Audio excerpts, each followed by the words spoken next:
محترم سامعین کرام، السلام علیکم ورحمۃ اللہ وبرکاتہ۔ نحمدہ و نصلی علی رسولہ الکریم، اما بعد، اعوذ باللہ من الشیطان الرجیم، بسم اللہ الرحمن الرحیم۔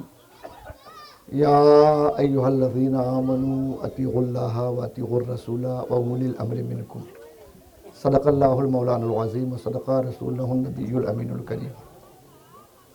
آپ حضرات کے سامنے وہ شہرت یافتہ ڈاکٹر جو محتاج تعارف نہیں، یعنی پیس پارٹی کے قومی صدر علی جناب لائق صدر احترام ڈاکٹر محمد ایوب سرجن تشریف رکھے ہوئے ہیں، اور ان کے ساتھ ہی ساتھ میں اکلب پارٹی کے راشٹریہ ادھیکش اروند نشاد جی وہ بھی بیٹھے ہوئے ہیں، اور ابھی آپ حضرات علامہ جمال عبد الناصر سے ان کی گفتگو کو آپ حضرات سماعت فرما رہے تھے، اور ہمارے بھائی احمد ضیاء نے بہت ساری باتیں بتا دی۔ میں بھی چند منٹ کے لیے حاضر آیا، صرف یہ بتانا، اس میٹنگ کا مطلب صرف یہ ہے کہ آخر کار ہم کب تک اس طریقے سے ذلیل و خوار ہوتے رہیں۔ ہمارے ذلت و رسوائی کی کوئی حد بھی ہے یا لامحدود ہم اسی طرح ذلت و رسوائی میں ڈوبے چلے جائیں؟ میں نے قرآن مقدسہ کے پارہ نمبر 5 رکوع نمبر 5 آیت نمبر 59 سورہ نساء پڑھنے کا شرف حاصل کیا۔ ہم سب کا رب ارشاد فرماتا ہے، اے ایمان والو اللہ کا حکم مانو، اے ایمان والو رسول پاک کا حکم مانو، اور اے ایمان والو اپنے امیر کا حکم مانو جو تمہاری جماعت میں سے ہو۔ یہ قرآن کہہ رہا ہے، اللہ کا حکم مانو، اللہ کے رسول کا حکم مانو، اور اپنے امیر کا حکم مانو، لیکن وہ امیر تمہاری جماعت میں سے ہو۔ کہ قرآن نے شرط لگا دی، امیر کہاں سے ہو؟ ہماری جماعت میں سے ہو۔ لیکن 78 سال ہو گئے آزادی کے، آج تک ہم مسلمانوں نے اپنوں میں سے اپنا امیر کسی کو چنا ہی نہیں۔ ہمارا امیر کوئی ہے؟ ارے بول دو، حسنی اور گاؤں والو، ہمارا کوئی امیر ہے؟ 78 سال ہو گئے آزادی کے، ہم نے آج تک اپنا امیر کسی کو بنایا ہی نہیں، اور نہ بنانے کی ضرورت سمجھی۔ لیکن قرآن کیا کہہ رہا ہے؟ اپنے میں سے اپنا امیر بنا لو۔ جس قوم کا امیر نہیں ہوتا ہے، جس قوم کا رہبر نہیں ہوتا ہے، وہ قوم مٹا دی جاتی ہے۔ مٹتی نہیں، مٹا دی جاتی ہے۔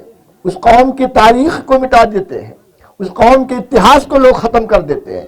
نہ وہ قوم بچتی ہے، نہ اس کا اتہاس بچتا ہے، نہ اس کی تاریخ بچتی ہے، جس کا کوئی رہبر نہ ہو، جس کا کوئی قائد نہ ہو۔ یہ بات تو آپ لوگ جانتے ہیں، تاریخ شاہد ہے اس پر۔ تو ہم کیا چاہتے ہیں کہ ہم مٹ جائیں، ہماری آنے والی نسلیں ختم ہو جائیں؟ آخر چاہتے کیا ہیں آپ حضرت؟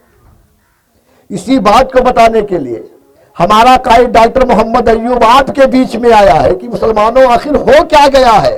کیوں خواب غفلت میں پڑے ہو؟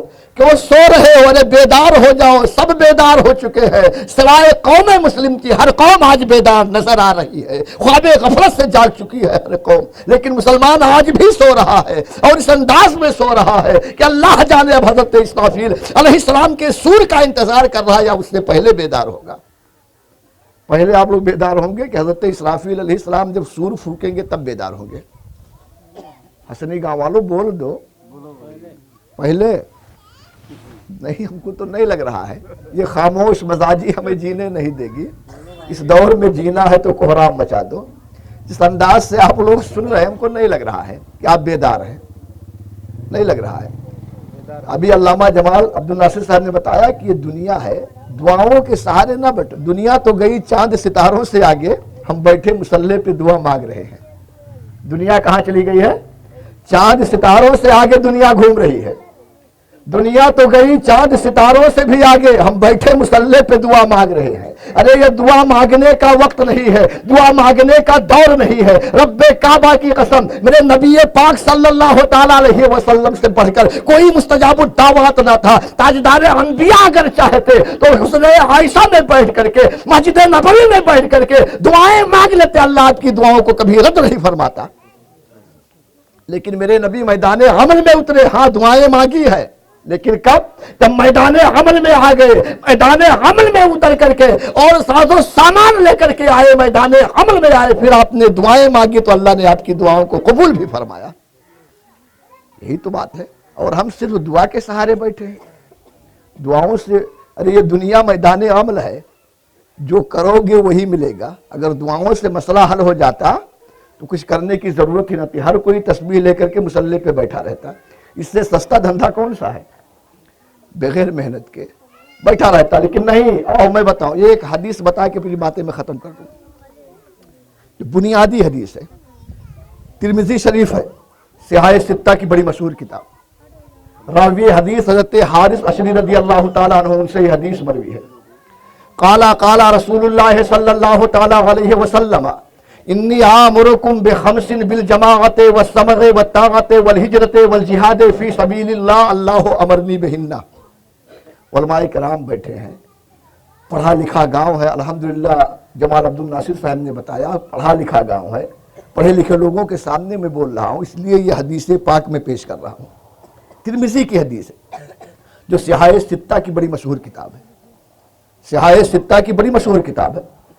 تاجدار انبیاء علیہ الصلوۃ والتسلیم ارشاد فرماتے ہیں، قال رسول اللہ صلی اللہ تعالیٰ علیہ وسلم انی آمرکم بخمس، اے مسلمانوں میں تمہیں 5 باتوں کا حکم دیتا ہوں۔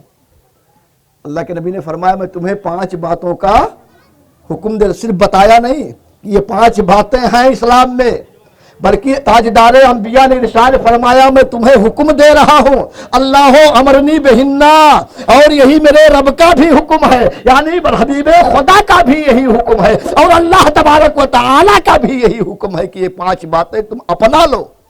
وہ 5 باتیں کون سی ہیں جانتے ہو؟ پہلی بات اللہ کے نبی نے فرمایا بالجماعت، اپنی ایک جماعت بنا لو۔ جماعت عربی کا لفظ ہے، تنظیم اردو کا لفظ، پارٹی انگریزی یا ہندی کہہ لو۔ اللہ کے نبی نے فرمایا تم اپنی ایک پارٹی بنا لو۔ ہماری کوئی پارٹی تھی 2008 سے پہلے، کوئی پارٹی تھی؟ اب کوئی پارٹی ہے؟ نہیں ہے۔ ارے پیس پارٹی تو اپنی پارٹی ہے نا، ابھی کوئی نیتا نہیں۔ یہ ہمارے نیتا، ان سے بہتر کوئی نیتا ہو سکتا ہے؟ اللہ کی قسم، کسی بھی معاملات میں، پڑھائی کا معاملہ لے لیجئے، شہرت کی بات لے لیجئے، دولت کی بات لے لیجئے، یا کسی بھی نیتا کا کمپٹیشن کروا دے، اگر میرا نیتا ان سے پیچھے رہ جائے گا میں اس پارٹی کو اسی دن طلاق مغلظہ دے دوں گا، یہ میں دعویٰ۔ یہ ہماری سوچ، ہم مسلمانوں کی سوچ مفلوج ہو چکی ہے، ہماری سوچ فالج زدہ ہو چکی ہے، ہماری فکر کو فالج نے مار دیا ہے، کیونکہ ہم نے اپنوں میں سے اپنا امیر کسی کو نہیں مانا، ہم نے اپنوں میں سے اپنا نیتا کسی کو نہیں مانا۔ جہاں نیتا ماننے کی بات آئی، امیر چننے کی بات آئی تو ہم نے غیروں کو تو اپنا لیا، غیروں کو سینے سے لگا لیا، لیکن جب میرا بھائی نیتا بننے کے لیے آیا، ہمارے درمیان ہمارا امیر بننے کے لیے آیا، تو ہم نے اسے ٹھکرا دیا، بھاجپا کا دلال کر کے، بھاجپا کا ایجنٹ کہہ کر کے۔ یہی کام تو ہم لوگ کیے ہیں، غلط تو نہیں کہہ رہا ہوں نا؟ یہی کام تو ہم کیے ہیں۔ اللہ کی قسم، اگر اس وقت جس طریقے سے آپ لوگ 2012 میں نیتا مان کر کے، پیس پارٹی کو اپنی پارٹی مان کر کے آپ لوگوں نے طاقت دی تھی، 2012 میں جو طاقت آپ نے دی تھی، 2024 تک اگر وہی طاقت دیتے رہتے تو آج پیس پارٹی کہاں ہوتی، ڈاکٹر محمد ایوب کہاں ہوتے، اور ہماری وقار، ہماری عزت کہاں ہوتی؟ کوئی اندازہ لگا سکتا ہے آج ہماری کیا عزت ہوتی، ہمارا وقار کتنا بڑا ہوتا، ہماری پارٹی آج کتنی بڑی پارٹی ہوتی؟ کبھی آپ سوچ سکتے ہو؟ نہ آج سپا کی، نہ یہاں سپا رہتا، نہ بسپا، کسی کی کوئی ہمت نہ تھی، لیکن نہیں، ہم نے اپنی پارٹی کو پارٹی نہیں مانا، اپنے بھائی کو اپنا نیتا نہیں مانا۔ اور اللہ کے نبی فرماتے ہیں تم پر فرض ہے کہ تم اپنی ایک پارٹی بنا لو۔ 1400 سال پہلے نبی اعظم صلی اللہ تعالیٰ علیہ وسلم نے ارشاد فرمایا مسلمانوں تم پر فرض ہے کہ تم اپنی ایک پارٹی بنا لو۔ اگر ہم اپنے نبی، اپنے رب کے حکم پر عمل کر کے پارٹی بنا لیتے تو آج ہمارے مسجدوں کی کھدائی ہوتی، مدرسوں کی جانچ ہوتے، ٹوپی داڑھی والوں کو آتنکوادی کہا جاتا۔ اگر آج ہماری کوئی پارٹی ہوتی، ہم مان لیتے اپنی پارٹی، تو آج یہ حالت ہمارے ہوتے نہیں ہوتے نا۔ تو اس کا ذمہ دار کون ہے؟ سپا والے، بسپا والے، کانگریس والے، بھاجپا والے، کون ذمہ دار ہیں؟ تو ووٹ دینے والا کون ذمہ دار ہے؟ آپ ووٹ نہیں دیتے ہیں کیا؟ تو اس کی ذمہ دار آپ نہیں ہیں؟ اللہ کی قسم یہ کوئی عدالت نہیں ہے، لیکن رب کی عدالت میں سب کی پیشی ہوگی۔ رب تبارک و تعالیٰ کی عدالت میں ہر وہ کوئی پیش کیا جائے گا، رب کے حضور سب کی حاضری، سب کی پیشی ہوگی۔ بارگاہ خداوندی میں جب آپ کی پیشی ہوگی، ہماری پیشی ہوگی، تو وہاں کوئی غسل کام نہ آئے گا، وہاں کوئی ہیلا کام نہ آئے گا، اور نہ کوئی اور کام آئے گا۔ کام آئے گا تو یہی کام آئے گا جو دنیا میں کر کے گئے ہو، جو میدان عمل میں کام آپ نے کیا وہی کام آئے گا۔ لہذا اپنی پارٹی بنا لو۔ اور دوسری بات اللہ کے نبی نے فرمایا وہ سمغے، اور اپنے پارٹی کی باتیں سنو اور سناؤ، یہ بھی تم پر فرض ہے۔ تیسری بات اللہ کے نبی نے فرمایا وہ طاعتیں، اور اپنے امیر کی اطاعت کرو۔ لیکن امیر کے بارے میں قرآن نے کہہ دیا کہ تمہاری جماعت میں سے ہو، اس کی اطاعت تم پر فرض ہے، اس کی اطاعت کرو۔ اور چوتھی بات اللہ کے نبی نے فرمایا والہجرتیں، اور ہجرت کرو۔ ہجرت کا معنی تو میرے آقا کے صحابی ہم سے بہتر جانتے تھے، کیونکہ اکثر میرے آقا کے صحابی عربی تھے، بات چیت عربی، بولی بھاشا عربی، ہم سے بہتر ہجرت کا معنی جانتے تھے۔ لیکن پھر بھی اللہ کے نبی سے پوچھتے ای الہجرت افضل یا رسول اللہ، اے اللہ کے نبی سب سے بہترین ہجرت کون سی ہے، سب سے افضل و اعلیٰ ہجرت کون سی ہے؟ تو اللہ کے نبی نے ارشاد فرمایا سب سے افضل و اعلیٰ ہجرت، سب سے بہترین ہجرت میرے صحابہ جاننا چاہتے ہو تو سنو، ان تجاہر ما کرہ ربک، ہر اس چیز کو چھوڑ دو جو تمہارے اللہ کو پسند نہیں ہے، وہ کام نہ کرو جو تمہارا رب پسند نہیں کر رہا ہے، جو تمہارے رسول کو پسند نہیں ہے۔ اللہ اس کے رسول کے ناپسندیدہ کاموں کو ناپسند کر دو، سب سے بہترین ہجرت یہی ہے۔ لیکن 1400 سال، لیکن 78 سال ہو گئے ہم وہی کام کر رہے ہیں جو اللہ کو نہیں پسند ہے، جو اللہ کے رسول کو پسند نہیں، وہی کام تو ہم کر رہے ہیں۔ تو ہم اپنے ان حرکتوں سے باز آئیں گے یا نہیں؟ مسلمانوں آپ سے پوچھتا ہوں، میں میرے بھائیوں میں آپ لوگوں سے پوچھتا ہوں، کیا ہم وہی کام کرتے رہیں گے جو اللہ کو پسند نہیں، اللہ کے رسول کو پسند نہیں، اب بھی وہی کام ہم کریں گے؟ ہماری یہ حالت ہے آج، یہ بدتر حالت ہماری ہے، تو ہمارے آنے والی نسلوں کی حال کیا ہو، ان کی حالت کیسی ہوگی، ہمارا مستقبل کیسا ہوگا؟ کبھی آپ حضرات نے سوچا؟ تو اس سے نکلنا چاہتے ہیں کہ اسی دلدل میں رہنا چاہتے ہیں؟ آپ لوگوں سے پوچھ رہا ہوں، ارے بول دو ہنسنی گاؤں والوں، تو کیسے نکلیں گے؟ بھاجپا کو ہرا کے ہرانے اور جتانے کے نام پر آپ نکل سکتے ہو؟ آج میں ووٹ مانگنے نہیں آیا ہوں، نہ ووٹ کا وقت ہے نہ ووٹ مانگنے آیا ہوں، صرف بیدار کرنے کے لیے آیا ہوں۔ ہمارا قائد صرف بیدار کرنے کے لیے آیا کہ بیدار ہو جاؤ، خواب غفلت سے جاگ جاؤ، جو حق بات ہے اسے لے لو، جھوٹا ہو تو منہ پہ مار دو، اگر سچائی ہے تو قبول کر لو، اگر سچائی نہیں تو منہ پہ مار دو ان باتوں کو۔ ہم جھوٹ بول کر کے اپنا کام نہیں کرنا، کیونکہ ہمارا کام نہیں ہے، پورے قوم اور ملت کا کام ہے، پورے سماج کا کام ہے جو ہم کر رہے ہیں، جو ہمارا قائد کر رہا ہے۔ ہمارے قائد کو گاؤں گاؤں جانے کی ضرورت نہیں، اللہ نے سب کچھ نوازا ہے۔ شہرت یافتہ ڈاکٹر کا نام ڈاکٹر محمد ایوب ہے، بین الاقوامی شہرت کے بے تاج بادشاہ کا نام ڈاکٹر محمد ایوب ہے۔ مال و دولت کی کوئی کمی نہیں ہے، کسی چیز کی کوئی کمی نہیں ہے، لیکن فکر ہے تو قوم و ملت کی فکر ہے، فکر ہے تو میری اس قوم کی فکر ہے جو پستیوں کی طرف جا رہی ہے۔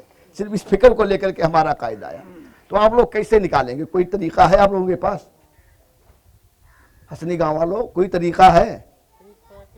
نہیں تو بھی کہاں جتاؤ، جب جتانے کا وقت آئے گا تب تو کوئی نہ کوئی ایسی ہوا چل جاتی ہے، کبھی سمویدھان بچانے کے نام پہ، کبھی کسی کے نام پہ چلے جاتے۔ کوئی طریقہ ہے اس سے پہلے؟ کوئی طریقہ نہیں، ہم طریقہ بتائیں، اگر صحیح ہے تو مانو گے آپ لوگ؟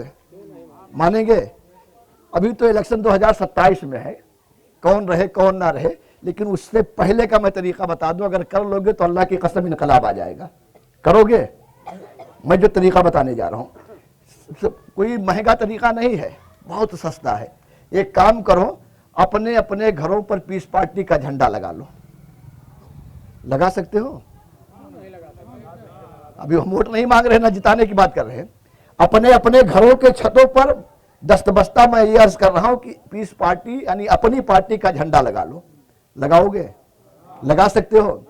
تو اس جھنڈے سے فائدہ جانتے ہو کیا ہوگا؟ جانتے ہو کیا فائدہ ہوگا؟ ارے بھائی پڑھے لکھوں کا مجمع، ہم سے بہتر آپ لوگ جانتے ہیں۔